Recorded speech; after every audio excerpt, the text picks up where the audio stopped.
Mishpatim, ideas in the realm of Gematria from the Parshah.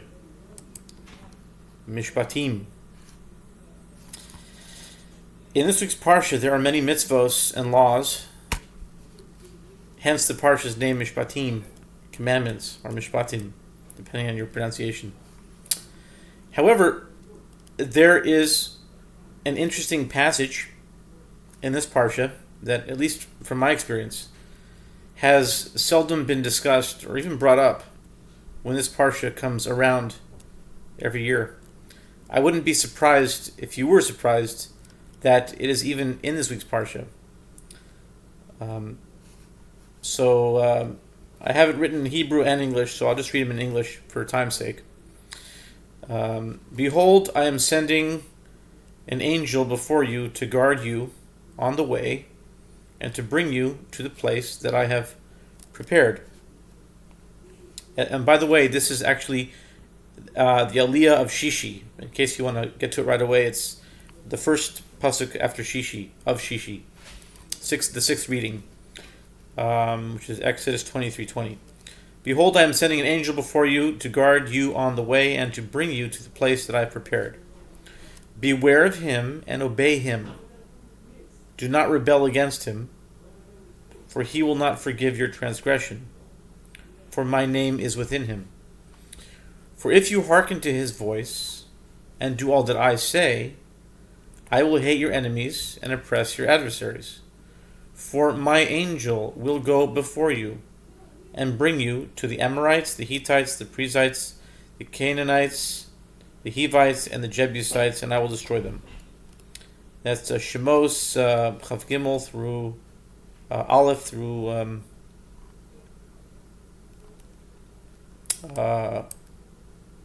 20 through 23. Okay? In case you want to look it up. The following is a passage in the Talmud, Tractate Sanhedrin 38b, that discusses a conversation between a certain heretic, they call it a min, and Rav Edit, Rav Edis, depending on your pronunciation, on concerning these verses. Rav Nachman says that this one, meaning any person who knows how to respond to the heretics as effectively as Rav Edit should respond to them. But if he does not know, he should not respond to them. The Gemara relates a certain heretic said to Rav Edit, or Rav Edis, it is written in the verse concerning God and Moses, and to Moses he said, come up to the Lord. Exodus 24:1. The heretic raised a question. It should have stated, come up to me. If Hashem was talking to Moshe, it should have said, come up to me. Why did Hashem say to Moshe, come up to Hashem? So Rav Edis said to him, the Lord, in that verse, is referring to the angel Metatron. Some people don't, they have a customary not to say it. It's the name of an angel, so they don't say it. So it's Metatron, or some people just call him Matat, whose name is like the sound of his master. As it is written, behold, I will send an angel. I send an angel before you to keep you in the way and to bring you to the place that I have prepared. Take heed of him and obey his voice. Do not defy him, for he will not pardon your transgression, for my name is in him. That's the pasuk in this week's Parsha I just read. The heretic said to him, if so, if this angel is equated with God, we should worship him as we worship God. Rav Edis said to him, it is written, do not defy him. Okay, the pasuk says, al tamer bo. But Rav Edis takes the word tamer and he makes a drasha from it. He actually says that the word tamer is actually an allusion to another word called timireni, like timura, which means substitute or to replace. So when it says don't rebel against him, it alludes to do not replace me, timireni, with him. The heretic said to him, if so, why do I need the clause, for he will not pardon your transgression? Rav Edis said to him, we believe that we did not accept the angel even as a guide. even Parvanka, for the journey. As it is written, and he said to him, if your presence not go with me, raise us not up from here. Basically, Moshe was saying to Hashem, if your presence doesn't go with us, raise us not up from here, don't take us to the land of Israel. Exodus 33:15. Moses told God that if God himself doesn't accompany the Jewish people, that they do not want to travel to Eretz Yisrael. So according to Rav Edis, okay, this verse that the Jews didn't accept this angel, okay. So here's a few questions I've had for many years, and okay, number one, if Rav Edis is saying that we did not accept the angel even as a guide, since we only wanted to have Hashem guide us and not an angel, how does that fit with the words in one of the verses that we just read? The verse says, if you hearken to his voice and do all that I say. The verse says that Hashem is saying that you must listen to his voice because it's ultimately the words of Hashem. These words show that listening to this angel is as though one has listened to Hashem. So would not Rav Edis' idea of we did not accept the angel even as a guide, Parvanka, for the journey be apparently contradicting the words of the verse? To further compound the question, when or where do we find in Tanakh, Torah, prophets, or writings, that the Bnei Israel, the children of Israel, had any explicit dealings with this angel? I can't remember any time in all of Tanakh that that this angel had any dealings, whether the Jewish people denied him or accepted him. We don't find. Or maybe we do, I just don't know. So it's an open question. The third question is on the verse that Rav Edis brings, and he said to him, if your presence go not with me, raise us not up from here. Exodus 33:15. And this is proof that they rejected the angel. So here's another question.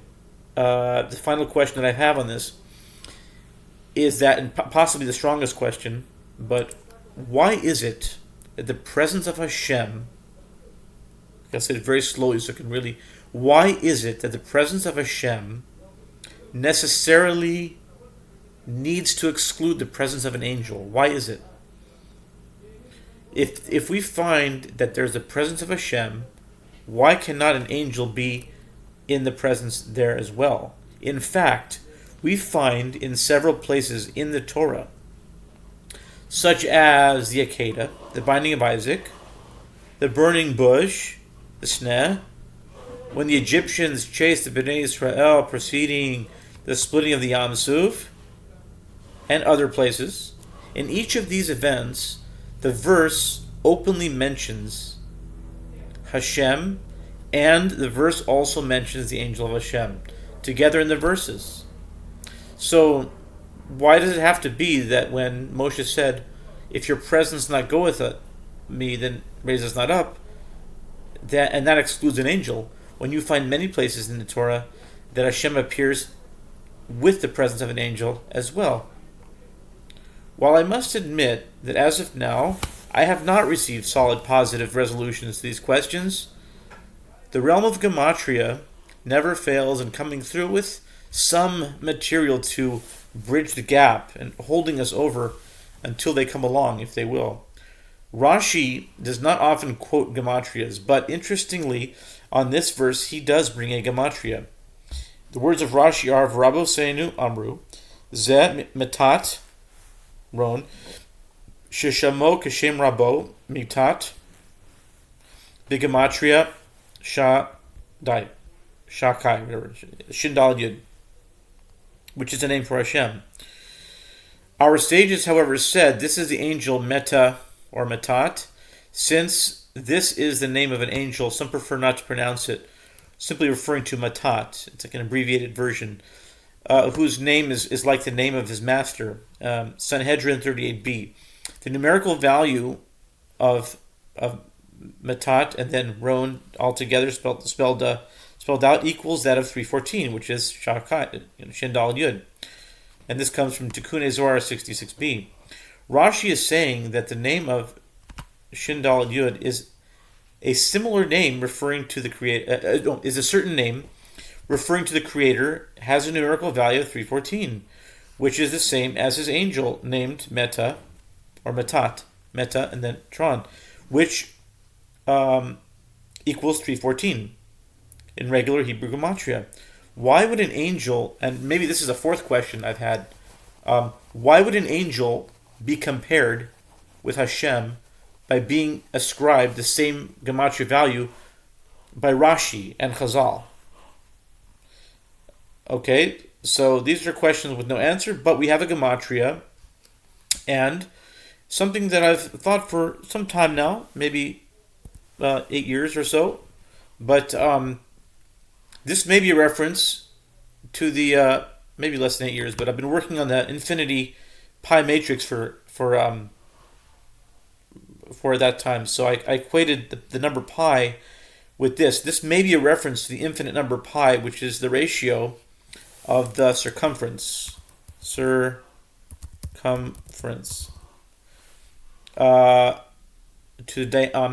diameter. The ratio of the diameter to the circumference of a circle, roughly 3.1, but most people recognize those first three digits of 3.14. Some might be familiar with a few more, like 3.141, 592, etc. I believe this might be an allusion to the infinite number pi. Firstly, because of the famous 314, but also because of the first three digits that come after the decimal point, which are 141, which is the numerical value of the word malachim, angels, or also be malachi, from my angel. So pi, actually, if you do pi and the gematria of the first three digits that come after it is 141 equals be malachi, from my angel. It's interesting. And then 314, then it goes 141. But also the numerical value of the words ein od, which means nothing else. And that is surprisingly very comforting. 141 equals ein od, as in ein od milvado. None else besides for him. In conclusion, we might not have all the answers about how Hashem reveals himself with or without an angel, but if we focus on the fact there is ultimately ein od milvado, none else besides for Hashem, we can be sure we're on the right track, the right path. Mashiach now. Have a great Shabbos.